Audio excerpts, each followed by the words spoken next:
गेले जनावर याचे बंद केलेत। मग आम्ही शेतकऱ्यांना बैल कुणाला ऐकावे? घरी खुरपणाचे पैसे द्यायचे, खाताचे पैसे द्यायचे, अनेक लेकराच्या शिक्षणाच्या अडचणी आहेत। कशा करावं आम्ही? आता कोण म्हातारा बैल आज घरी म्हातारा कोण होऊ द्याला बैल? तुम्ही गाय देऊ नका, गायीच्यावर बंदी घाला बेशक। गाय बंद करा, गायीवर अन्याय करा तर तुम्ही जेलमध्ये टाका त्याला। पण बैलाला म्हशीला जमल कसं?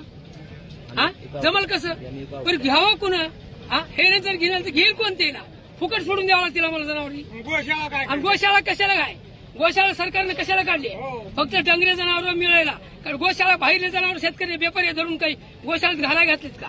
नाही घातली। गोशाळेवाले काय करले की जाणीवपूर्वक या ठिकाणी खाटीक समाजाला पकडणे, खाटीक समाजाला नाही, हार समाजाला गोशाळेची गाडी विक्री करीत असेल हे टँकर धरून किंवा ऑटो धरून त्यांना पकडून काय करायचं साहेब? गोशाळेवाले 3 बजरंग दलाची 4 पोर रस्त्याला उभा करालेत, गळ्यात रस्त्या टाकून 3 बैल धरालेत, पोलीस वाल्याला फोन करालेत, पोलीसवाला आलाय, दोघं मिळून चालीत गोशाळेला घालायचं 20,000 रुपये खिशात घालायचे।